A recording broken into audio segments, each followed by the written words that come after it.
If you're here, there's a good chance you already know this story in your body. You meet someone and feel that lightning bolt spark. You tell yourself, this is different, this is real. But slowly, almost imperceptibly, they begin to pull away. They're busy. They're not great at texting. They say things like, I'm just not ready for something serious. Yet they keep just enough connection alive that you can't quite let go. You find yourself working harder, explaining more, being more understanding, more patient, more forgiving. You become the woman who holds the entire relationship together with her bare hands. And when it finally falls apart, you're left with the same aching question.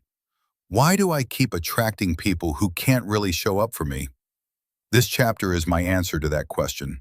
Through the lens of attachment psychology and Jungian depth work, written especially for the woman who overgives, underreceives, and feels too much yet never enough in love. As you listen, you don't have to take notes or remember every concept. Let the words wash over you like a long, honest conversation with yourself. You can walk, clean, lie in bed, or stare out the window. Just be here. Let's begin. Let's start with something that might sound strange. You don't actually fall in love with people first. You fall in love with what your nervous system recognizes as home. If you grew up with love that was inconsistent, unpredictable, or conditional, then your body learned that love feels like waiting, proving, earning, holding your breath. So when you meet someone who is emotionally unavailable, who gives you a little bit of warmth and then turns away, your nervous system doesn't say, this is unhealthy. It says, this I know. This is home. Available love, someone who texts back, follows through, wants to see you, makes their feelings clear, can feel oddly flat, boring, too easy. There's just no spark. That spark is often not chemistry. It's anxiety. It's the familiar cocktail of hope and fear your system has always associated with love. Take a breath here. Just notice if that lands anywhere in your body, your chest, your stomach, your throat. You're not choosing unavailable partners because you're broken or secretly addicted to pain. You're choosing what your earliest versions of love trained you to expect. Carl Jung wrote about inner blueprints, archetypal images of mother, father, lover, that quietly shape how we experience the world. For many women, the emotionally unavailable partner is a living echo of the father wound. Maybe your father was physically present but emotionally distant. Maybe he was charming but unreliable. Maybe he loved you, but his love was erratic, warm one moment, withdrawn the next. Or maybe there was simply an absence, a space where a father should have been. Your psyche, trying to make sense of this, formed a template.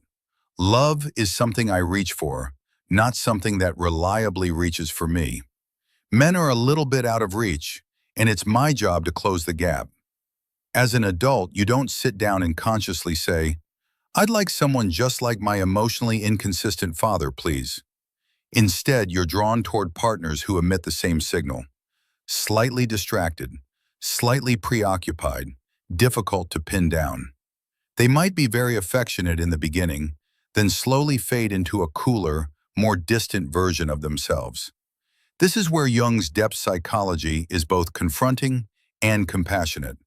He would say, your psyche seeks situations that repeat early wounds, not to torture you, but to try to resolve them. There is an unconscious hope. If I can finally get this man to choose me, stay with me, cherish me, then maybe that old wound will finally close. What you're really trying to heal is not this relationship. It's a much older relationship, living quietly underneath. Take another slow breath. Notice what happens inside you when you hear the words, father wound. You don't have to analyze it, just notice. Now let's put some language to the pattern. In attachment psychology, an anxious attachment style often develops when love is inconsistent. Sometimes you are soothed, sometimes you are left alone with your feelings. As an adult, anxious attachment can sound like, I feel overwhelmed when they pull away. I can't stop thinking about them. I always feel like the relationship could disappear at any moment.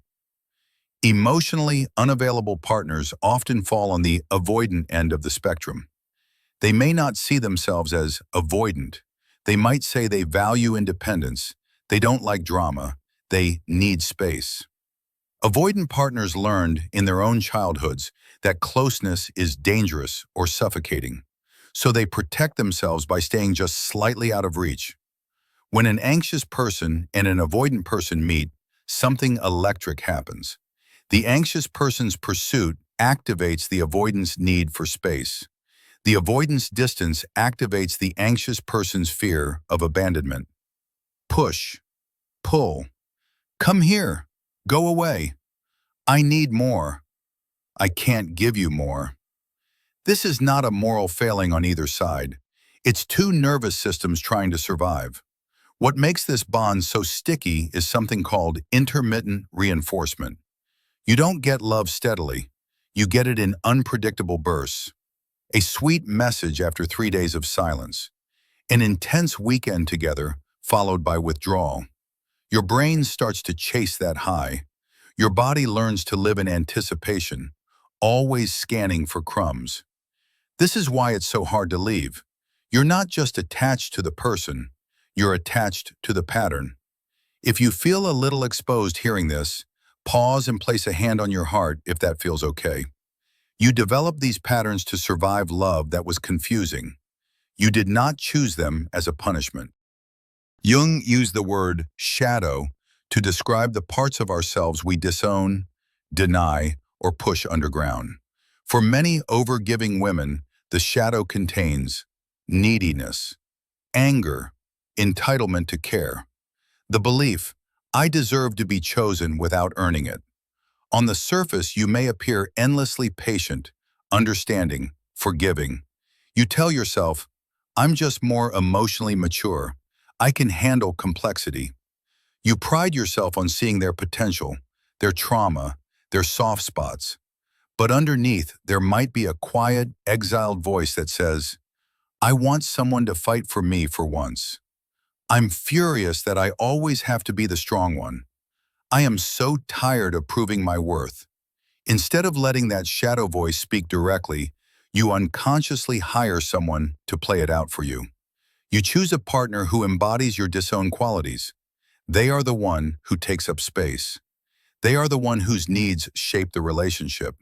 They are the one who is allowed to be inconsistent, moody, absorbed in their own world. Your shadow lives through them. This isn't about blaming you for their behavior. It's about understanding why the dynamic feels almost fated, like you're playing assigned roles in a familiar play. So here is a gentle question, and you can just let it echo inside you. What do I keep giving to others that I am terrified to claim for myself? Love? Attention? Patience? The benefit of the doubt? A second, third, 10th chance? When you start to bring your own needs, anger, and longing out of the shadow and into consciousness, something begins to shift. You no longer require another person to play the role of the one who gets more. You can begin to allow that role to exist in you, not as selfishness, but as self-respect. Section 5. Learning to trust calm love. If your template for love has been intensity, highs and lows, emotional roller coasters, then calm love will not initially feel safe. It may feel like boredom, lack of chemistry. I'm just not that into them. But very often, what you're actually feeling is the absence of anxiety. Your nervous system misses the chaos it learned to associate with, this is real, this is strong, this must be love. Healing is not about forcing yourself to be with someone you feel no attraction to. It is about increasing your tolerance for stability. That might look like noticing when you feel the urge to chase someone who is pulling away, and choosing not to send that one last long text. Allowing a person who is consistent, kind, and interested to stay in your life long enough for your body to adjust. letting yourself sit with the quiet ache of missing someone instead of reaching for the quick hit of contact that will only restart the cycle. Underneath all of this is a deeper shift, moving from "I must earn love" to "I am allowed to receive love." Your younger self, the one who learned to overfunction to keep love nearby, will not trust this at first. She may protest. She may try to drag you back to what is familiar. You don't have to banish her. You can sit beside her. You can say, silently if you like, "I know you learned to chase people who couldn't fully see you. I know you thought that was the only way to stay safe. You were brilliant to find strategies that kept you connected. And now I am going to try something different. You don't have to like it yet. You just have to come with me." As we come to the end of this chapter, let these ideas settle.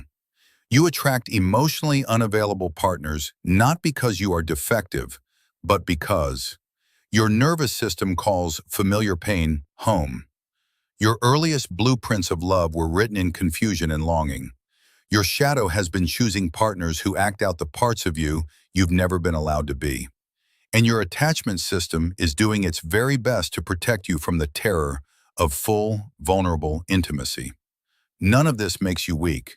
In fact, it reveals how fiercely you have tried to love, even with the tools you were given. You are not too sensitive. You are not asking for too much. You are asking for what you were always meant to receive: presence, consistency, emotional availability.